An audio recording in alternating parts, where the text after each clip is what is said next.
This is Ellen Thomas, who this is Ellen Thomas, who is the chair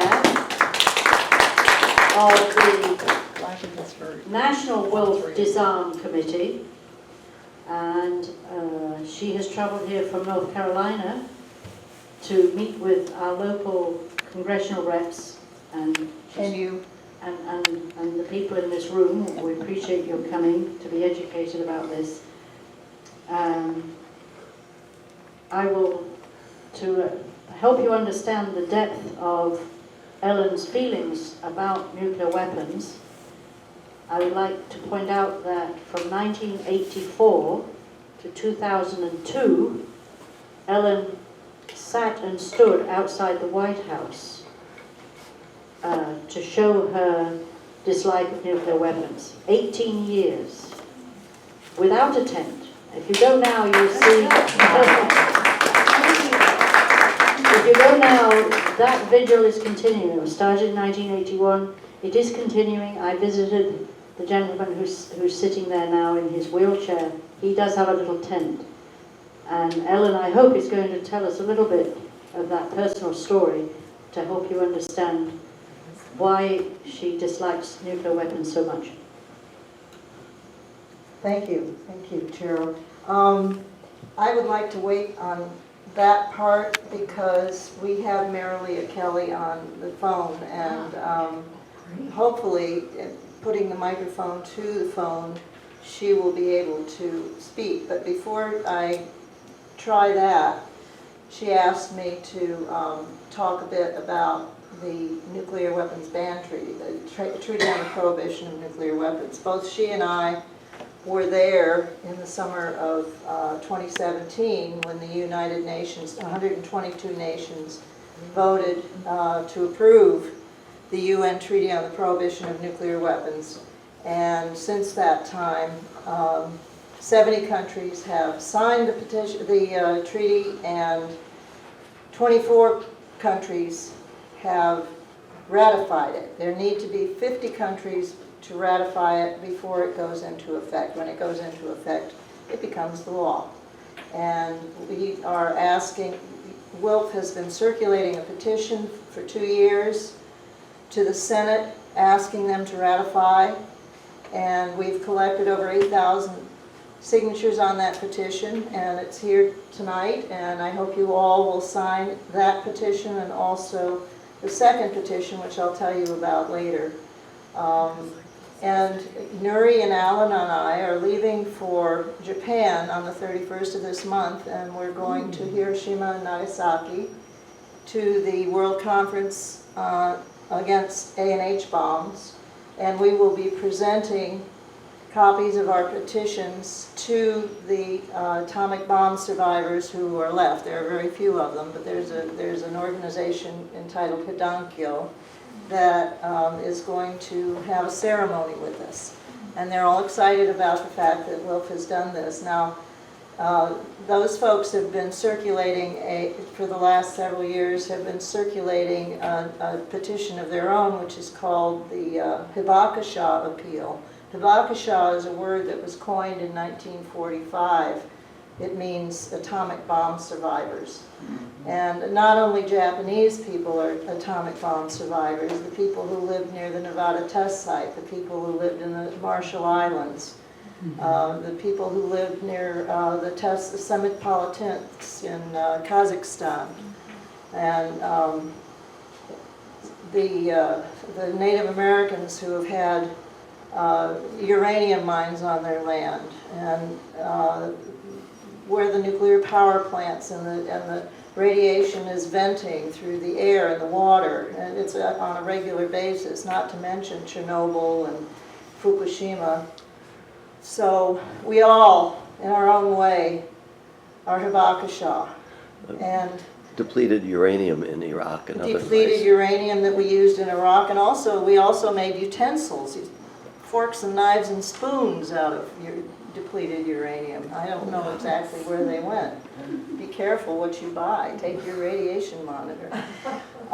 So Marylia Kelley is the executive director and I think co-founder. You can correct me if I'm wrong, Marylia, of Tri-Valley Cares, and also one of the co-founders of Alliance for Nuclear Accountability, which is an amazing group that's been around for 30, how many years, Marylia? Tri-Valley Cares was founded in 1983, and the Alliance for Nuclear Accountability closer to 1987. So we're all in our 30s now.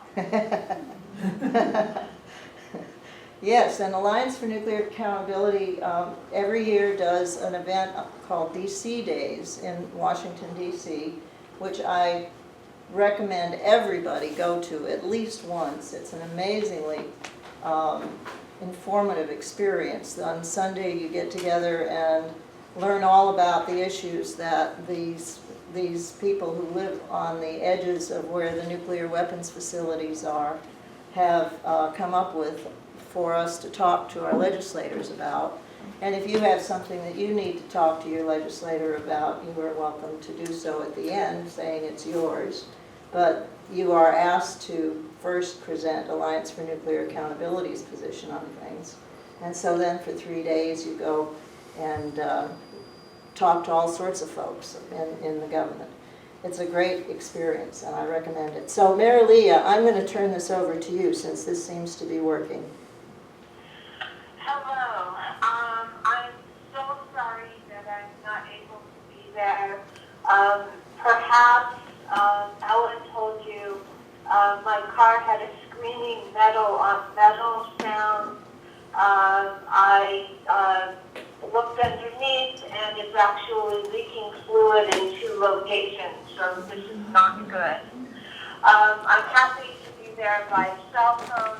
Ellen's going to be my ears and eyes, so if you cannot hear me or understand me, raise your hand and Ellen will tell me. I'm going to say a little bit connecting some dots in terms of nuclear weapons. And I'm going to bring it home to where we live here in the Bay Area, to the Lawrence Livermore National Laboratory. But first I want to say a few words about the international situation and the Treaty on the Prohibition of Nuclear Weapons. It is truly historic that the UN adopted this treaty. I believe that within the next 2 years, we're going to be able to get the 50 ratifications that will cause it to enter into force. And in terms of U.S. policy, in terms of what we do here in this country, it will not affect us immediately because the United States is not likely to sign or ratify in the short run. Some people have said, so Marylia, what good is it? And my response is this. It changes the norm. It changes the culture about nuclear weapons. The same way that we made apartheid in South Africa unacceptable before it fell apart, we need to make nuclear weapons, research, development, testing, production, possession, etc., all unequivocally illegal before, in fact, we change these norms and we actually achieve a world free of nuclear weapons. So this treaty is a huge and important part of creating that shift, creating that sea change. And of course, it's also important in its legal obligations for those that do sign early and that do ratify early. So I'll let Ellen tell you a little bit more because she's there, but I was thrilled when it was adopted by the UN so overwhelmingly. It puts the majority of the world's nations on record supporting the unequivocal abolition of nuclear weapons and also supporting unequivocally the principle that they are illegal and immoral. It is also a unique treaty in that it talks about the human consequences of nuclear weapons and calls for reparation and cleanup. So it's only a little over 10 pages, depending on which version you print out. And anyone in the audience who hasn't yet memorized it or read it, I know most of the WILPF members have already memorized it, but please do. It is game-changing. I want to bring it home, though, to talk about Livermore Lab. What's going on with U.S. nuclear policy? What do we need to do here? What is our responsibility here that will help us on the path to the global abolition of nuclear weapons? Just a second, Marylia, we're having a sound problem. Is she, Okay. can she stand still where she is? It's some feedback that I don't understand. It's just, it's down. Talk and see if, can you hear?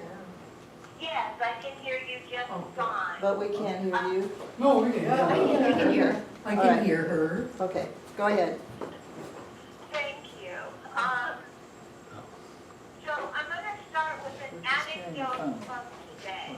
There's, A normal day at Tri-Valley Care. Our summer legal intern, Nick, was trying to get some documents from the State Department of Toxic Substances Control about some kind of violation that they had found in the hazardous waste area at Livermore Lab, but it was not clear. So today, at about 4:30, this became clear. Lawrence Livermore National Laboratory has some 55-gallon drums of radioactive waste. Do you know how long they've been sitting there? No. Since the year 2000. 19 years. Now, for hazardous waste, it's only allowed to be there for a year. Louder was better. The Department of Energy regulates purely radioactive waste, not the State Department of Toxics. The lab told the State Department of Toxics to go take a hike. is that better? That's what you should imagine when you think about Livermore Lab. It is more hazardous to the health of workers and to the environment and to the health of community members surrounding it than you probably realize. And when there are major accidents, it is a hazard potentially for the entire Bay Area. There was a discussion about hibakusha, and Alan pointed out to you that in certain ways we are all downwinders. We are all hibakusha. I want to tell you a way in which you might not have realized you're a hibakusha. Lawrence Livermore National Laboratory has a history of leaks, spills, and releases, some of them very large. For tritium, which is the radioactive hydrogen of the hydrogen bomb, Livermore has 2 of the 3 biggest accidents in the nation, ever. Livermore has accidents with uranium. Livermore has had accidents with plutonium, as these been involved airborne releases. It has had accidents with curium. It has had accidents with just about any radioactive material that you might mention. And we have documented from Livermore Lab documents that they have released at least 1 million curies of radiation into the air from the Livermore Lab main site here in town. So what's 1 million curies? I'll tell you one way to look at it. Livermore Lab researchers went and did some tests at the Nevada test site to try to determine how much radiation actually fell on the people of Hiroshima. Not how much went up in the fireball total, but how much actually fell on the people of Hiroshima.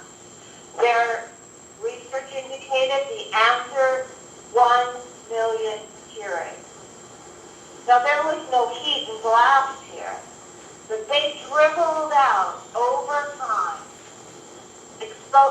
their own workers, exposing communities, depending on which way the wind was blowing when that accident happened. They have released at least 1 million curies of radiation from this facility. In addition to the main site here in Livermore, Livermore Lab operates something called Site 300 in the hills between Livermore and Tracy. For those of you who have taken the 580 and then made that turn south to take the 5 down to Los Angeles, right where it turns south, that's where Site 300 is. Site 300 is the high explosive testing range. For decades, some of those tests involved depleted uranium, and some of those tests involved tritium, again, the radioactive hydrogen of the hydrogen bomb. Those materials went whichever way the wind was blowing. If the wind was blowing to the east, they went to Tracy in the Central Valley.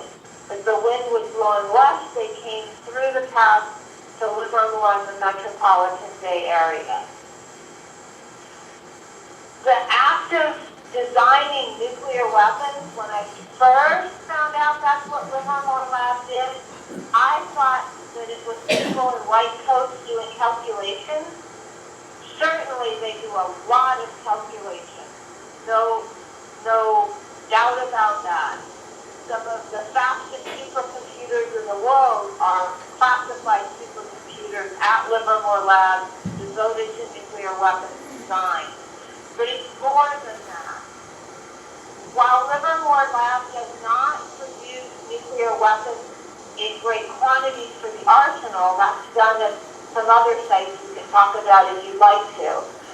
They have to prototype components here to see how they function. And in fact, those open-air test labs that I was telling you about at Site 300, those are in service of nuclear weapons development activities.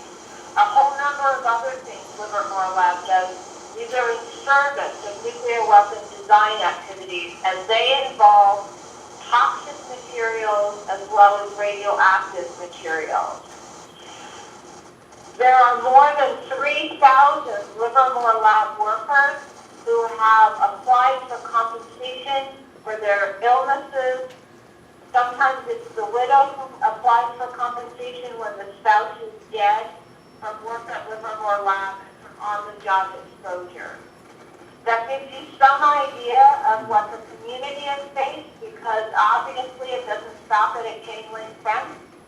And Livermore Lab is 1 square mile, and there are homes and apartments built right up to the fence line, including a park with the Little League field and the soccer fields for this town. And so you, right now, on Middlefield, in Palo Alto, if there was a major accident and the summer winds were blowing, as they often do, toward the ocean instead of away from it, you could be part of that path. And that's something that I think those of us in the, who are in the, I live in Livermore, but for folks who live in the metropolitan Bay Area, we sometimes don't think of ourselves as potentially affected, in an afternoon if something happens. I want to talk a little bit about the policy because I know that's the main focus tonight. Livermore Lab is one of 2 places that designs every nuclear warhead in the United States arsenal. Nuclear warheads, nuclear bombs. Excuse me, all designed. Marylia, just a second. This has got to be dealt with. I can hear that. Yeah, but it sounds like we've got radiation, a Geiger counter going full speed ahead back here. Listen to that, Marylia. Ellen, can you turn the switch on that off and on again? I can't tell you what it is. I think the battery in that There are other device is going out, maybe. radiation That's the only thing I can think is going like, on. We can hear her through the phone. like incinerators Well, you and can, stuff. but they can't. I can't. My hearing isn't good. Yep, go ahead. All right. Yeah. But the Livermore Lab is a huge contributor. I can see that much. And so in terms, to shift over for a moment to policy, I want to say that every nuclear warhead is designed either at Livermore Lab or at Los Alamos Lab in New Mexico. Some of you may know that Livermore was founded in 1952 by Edward Keller, predominantly, and Joe Lawrence, specifically to provide competition for Los Alamos, because Edward Keller was concerned that the work at Los Alamos to design the hydrogen bomb wasn't proceeding fast enough. Edward Keller always considered the idea that Livermore and Los Alamos should be competition for ever new types of nuclear weapons and ever new designs of nuclear weapons. And the truth is, nothing has fundamentally changed. That rivalry is still going on. Livermore right now has one, if you want to look at it from their perspective, lead lab to become the lead laboratory in the design of 2 nuclear weapons I specifically want to talk about. One is the W80-4, and if you don't know what the W80-4 is, you might have heard of the long-range standoff weapon. This is a new air-launched cruise missile. Livermore is designing the new warhead for it. This is so a pilot can stand off the target, hence the name. Stand off the target and launch a nuclear sneak attack.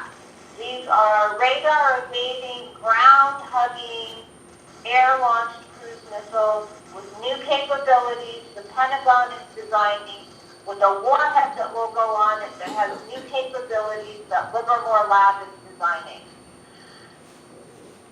Even if you believe in deterrence, which Tri-Valley-Terrors and I do not believe in deterrence, but even if you did, this is not a weapon of deterrence.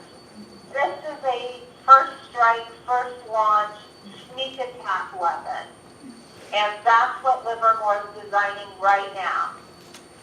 The second warhead I want to tell you about is what used to be called the interoperable warhead. It is a wholly new design. The Navy said we don't want it in our submarines, so they're designing it for the Air Force to put in land-based silos. And the interoperable warhead, which is now called the W87-1, and I apologize, you do not have to memorize these numbers, I promise. But the important thing about this new weapon is that it has features that are new, they're novel, they were never tested back in the day in Nevada. And I have had weapons designers at Livermore Lab tell me they're going to have trouble certifying something that's so different from what's in the stockpile, and that it may push the United States to resume nuclear explosive testing in Nevada. Hold just a minute, Marylia. We're changing the batteries in the machine. Okay, Okay. so, is this red? No, I don't think it's battery, I think it's this. Sorry. I'll grab quickly once you get them changed. Thank you. We've already. It was fine for a while, and then it suddenly started hissing at us. wow. It's having a hissy fit. Was having a hissy fit. Yeah, the machine was having a hissy fit. Sounded like an angry cat. So it sounded like a Geiger counter, Yeah. which is appropriate. She has about 3 or 4 more minutes, Okay. and then we have to move on to Ellen. Perfect.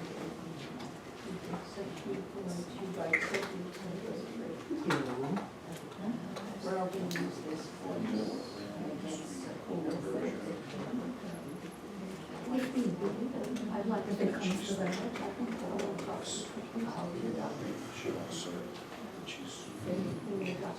Okay, Well, let's try that. okay, go ahead and try. Go ahead. Hi, how is this doing? That's a And little, I apologize for being disembodied, not nearly as interesting as a real human. I just want to wrap what I'm saying because I think for WILPF members and for others, it's important to know that behind the scenes, there are weapons people pushing for the U.S. to resume nuclear explosive testing in Nevada underground. And this is something Tri-Valley Cares is doing a lot of research on. I just want to bring it to your attention quickly. You can read about it on our website, and we'll keep you apprised on this issue and others. And the final thing I want to say about this new warhead, it's not only dangerous because it may push us in that direction, but also it needs to have, it requires a new plutonium pit. Because the plutonium pit will be different than what's in other similar weapons. And there is a move going on right now by the United States to quadruple the capacity for plutonium bomb core. A bomb core is called a pit. For plutonium bomb core production. Right now, there's authorization to create up to 20 a year at the Los Alamos lab. This plan would have more than 30 a year at the Los Alamos lab, plus more than 50 a year at the Savannah River site, which would be a brand new mission plutonium pit for that site. So these are among the things that as nuclear abolitionists and anti-nuclear weapons activists and peace activists that we must follow, we must activate on, we must weigh in on in order to change our own country's policy so that we may move toward a world free of nuclear weapons. Here in the United States, we have a very important responsibility, which is different from being in a non-nuclear weapons state. And the final thing I want to say, if I were there, I would have beautiful flyers for you, inviting you to come to Livermore Lab on Hiroshima Day. we have those flyers, Everybody has Marylia. one on Oh, their seat. thank you. Daniel Ellsberg is going to be a keynote speaker. He is always fascinating and brilliant. We also have a Hibakusha. We have Nobuaki Hanaoka, who is coming to talk about his experience as an infant and the experience of his family after the atomic bombing of Nagasaki. So 8 a.m., August 6th, I hope to see all of you. And if you need anything from me to help facilitate you coming, just let me know. Well, thank you so much, Marylia. Does anybody have any questions for her before she goes? Tell her she's a real trooper. We're a trooper. So everybody has this information. Thank you. Yes, Okay, ma'am. well, Tri-Valley Cares is in the phone book and on Google, right? In the phone book on Google, we have a great website which you can use as a resource, www.trivalleycares.org. And if you don't already get our email newsletter and our quarterly postal mail newsletter, please drop us a line. It's completely free. It's short, sweet, to the point, well documented, and will help empower your activism. Thank you, Marylia, so very much. And now you guys are here from my friend and colleague, Ellen. Yeah, bye-bye. Okay. If people want to go from here over to Livermore, somebody should arrange a carpool. I had no idea they were so active. Oh, yeah, oh, yeah. Oh, yeah. I think they put out a newsletter too, Tri-City. Very productive. They spoke years back at WILPF, I think. Yeah, I've been there August.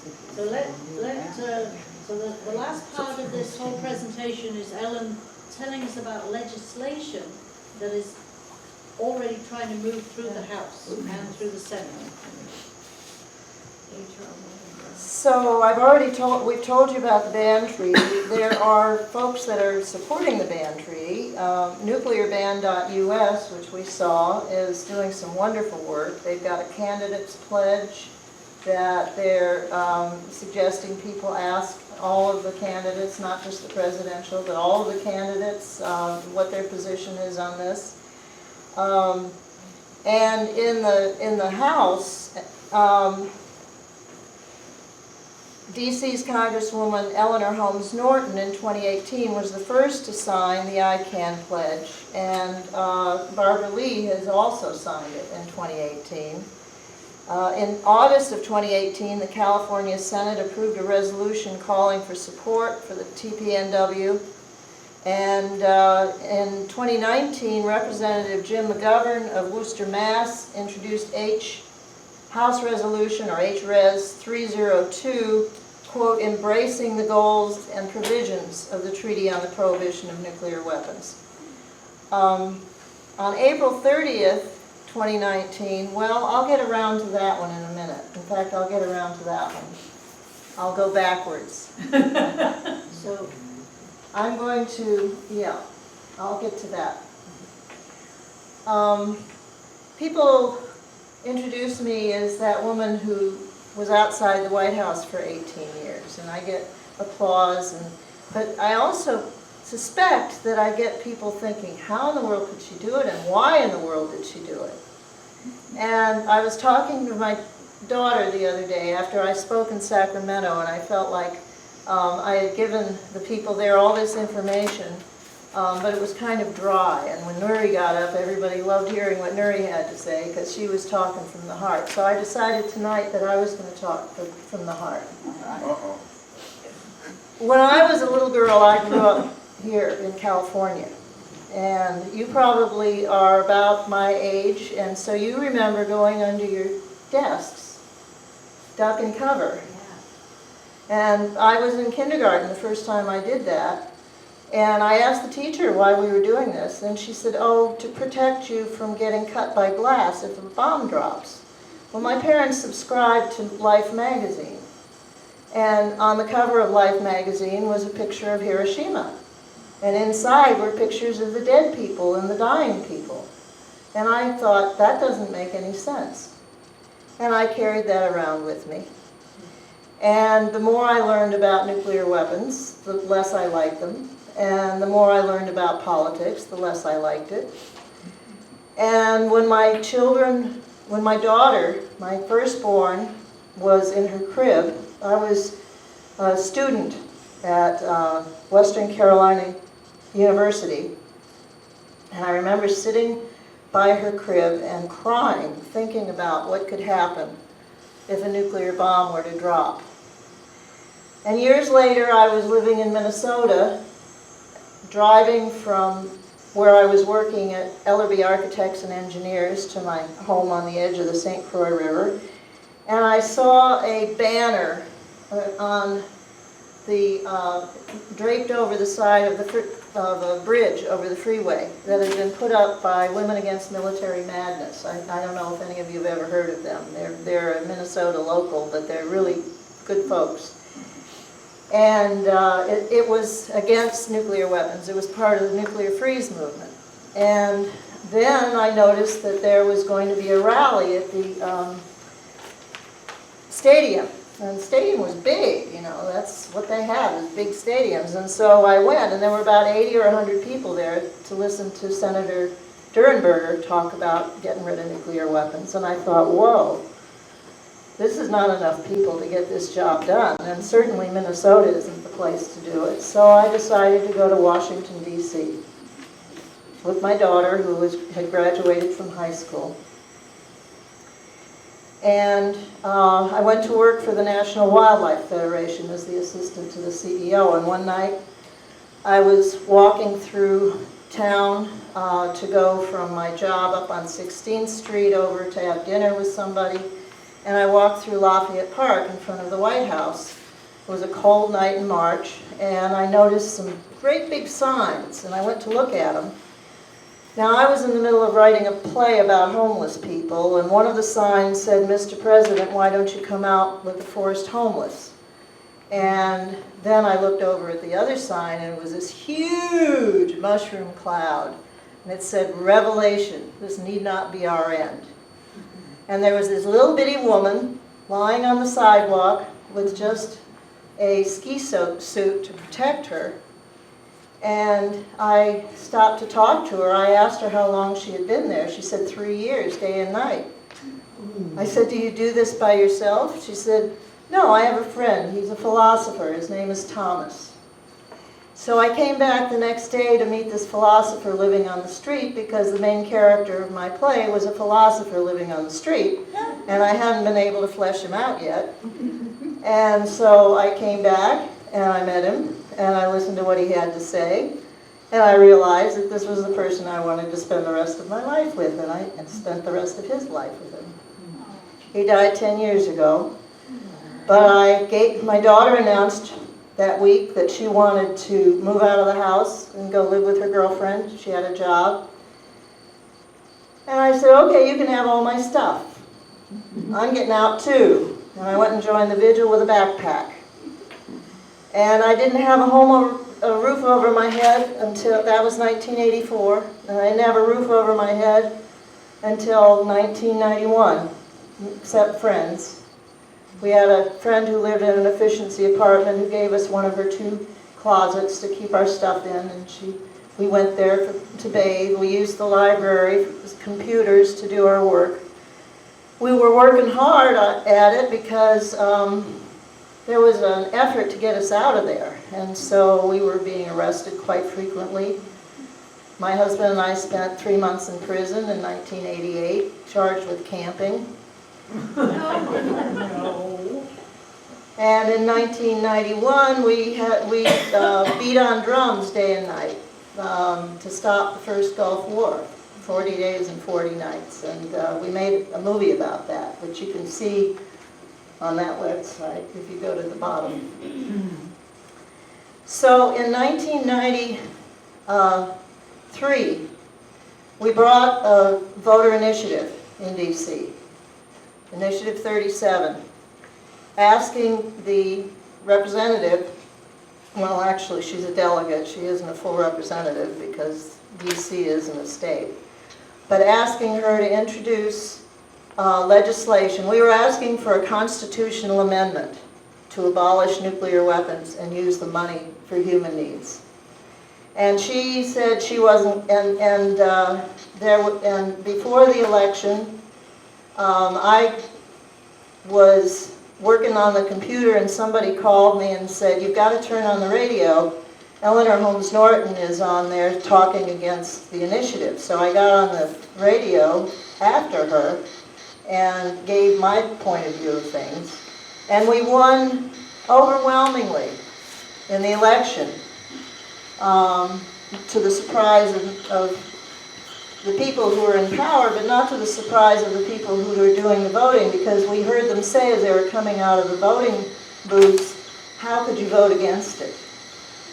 And as a result, Eleanor Holmes Norton said she was not going to introduce it as a constitutional amendment, but she would introduce it as a bill, because she didn't want to be a laughingstock for introducing a constitutional amendment.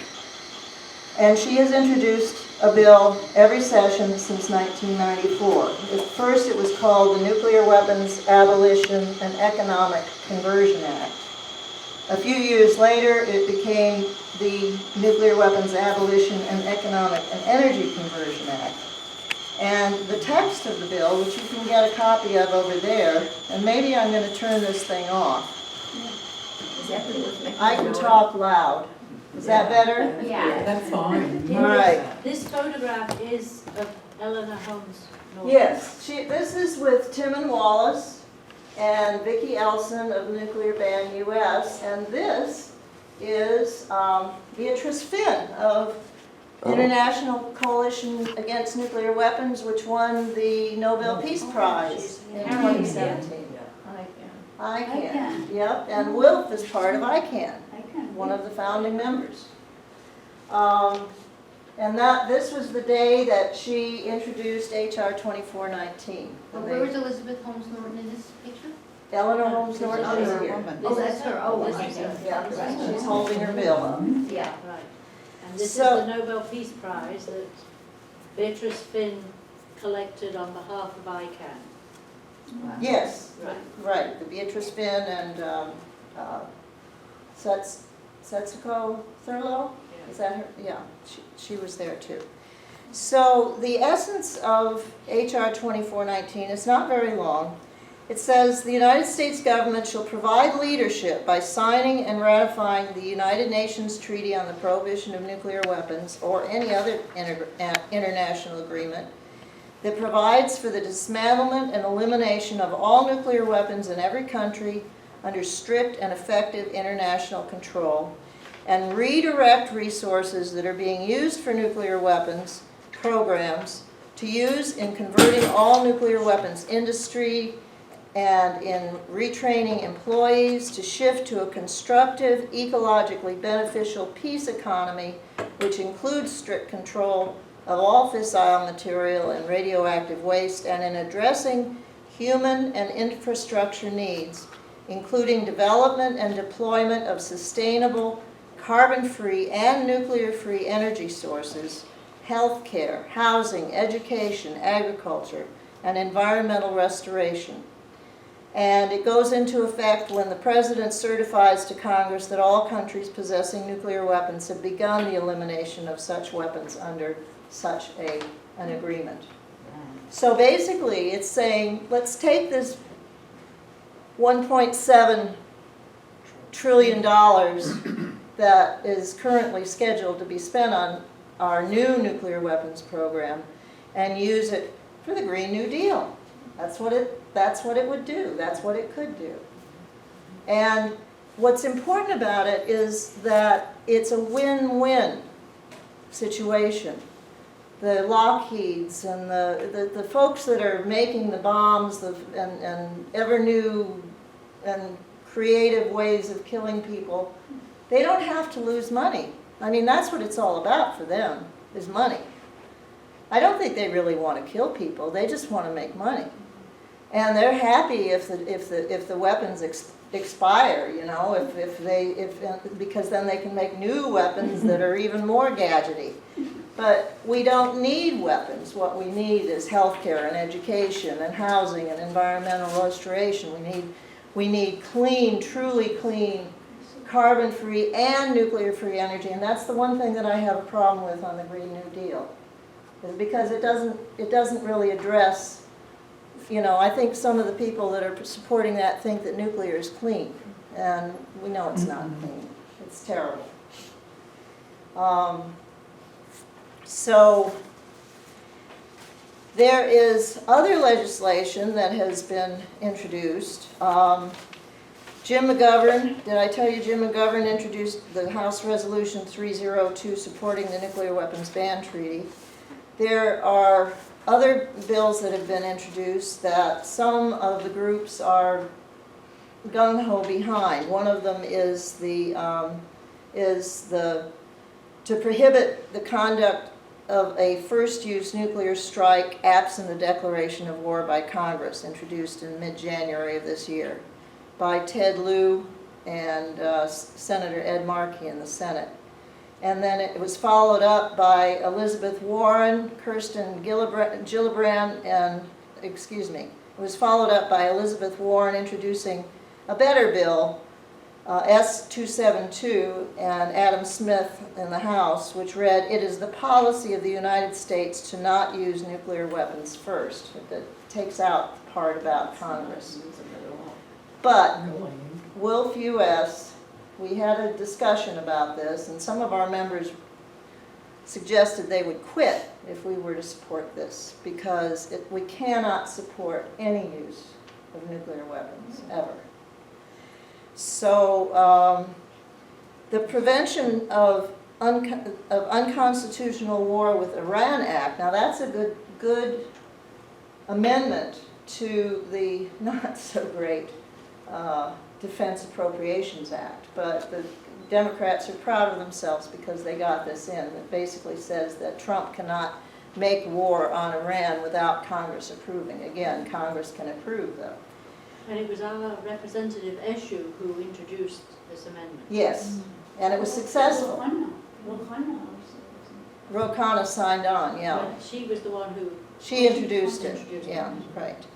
There's Hold the Line Act, again, Representative Ted Lieu introduced it in the House and Ed Markey in the Senate to prohibit and the research and development, production, and deployment of the Trident D5 low-yield nuclear warhead. They want to make a less explosive bomb, more like what hit Hiroshima and Nagasaki. Of course, we've got plenty of... Still get a bang out of it. Yeah, get a big bang out of that one, right. And the INF Treaty Compliance Act, Representative Tulsi Gabbard introduced to prohibit the Secretary of Defense from obligating or expending funds for missiles banned by the INF Treaty. Tulsi Gabbard is doing some good stuff. She's calling for no regime change wars and getting rid of nuclear weapons and using the money for human needs. She's very progressive in her domestic politics, but she's the only candidate that's talking about ending the regime change wars. And I'm not saying that as a WILF member, I'm saying that as an individual, because WILF is not endorsing individuals. we need to be getting to the question time. So do you want to just point out this amazing website? Okay, the website that I maintain, one of them, I maintain a lot of websites actually, but this one is the one for the Nuclear Weapons Abolition and Economic and Energy Conversion Act and the vigil. It's prop1.org. If you do prop1.org, it'll roll over to this. Right. You don't need all the extra stuff. And this, if you'll scroll down, I've just recently created that under other resources. Up here are the petitions that are over here. The paper petition to the U.S. representatives to support the Norton bill. That's the one to the House, which is supporting the ban treaty by supporting it, and the Green New Deal. And then below that for the Senate there's the wide petition to the Senate, and that's asking for ratification of the nuclear weapons ban treaty. Below that, there's the WILPF US foldover flyer. I think we have some of those over there, which give you some background on what the Disarming Wars Committee is all about. And the good people doing great things. I put that together for this tour, where Nuri and Alan and I are going. We've been to Sacramento, we're here now, we're going on to Fresno and to San Luis Obispo, Santa Barbara, perhaps Los Angeles, and then we're going on to Japan. And so I wanted to have something to share with people that they can have access to information. So all of these links here lead you to websites that give you information about what I'm claiming here. So it's a good way to educate yourself. And this is quickly. on the Proposition 1 website? It's on prop1.org, yeah. So this is actually a PDF file, which suggests what you can do as individuals. And there is one of the things that we gave you on your chair is WILPF Disarms Questions for 2020 Candidates. WILPF is developing questions for the other issue committees, but the ones that we've developed are these. If you get the opportunity to meet a candidate either personally or in a public forum, it would be great if you would ask these questions. Will you support Eleanor Holmes Norton's Nuclear Weapons Abolition and Economic and Energy Conversion Act? This would provide funding and direction for the Green New Deal. If you become president, will you sign the UN Treaty on the Prohibition of Nuclear Weapons? That's an important thing to ask the candidates. Presidential candidate. They can, Yeah, the presidential the candidates. president can sign even before it's ratified. Yeah, in fact, he has to. That's the first step. President signs and then And then the Senate Senate ratifies, yeah. And as a congressional leader, will you sign the congressional pledge supporting this treaty, which I've mentioned to you, that nuclear ban US is Please doing. take home all the items we put on your chairs. We printed them out for you to take home, and the half sheet has these questions. And take the extras for friends. Yes, and the good people doing great things, it's a 4-page document, and in there it gives you what can we do as a branch, as individuals. Visit your senators, visit your representatives, and ask them to do what you're asking, what we want them to do.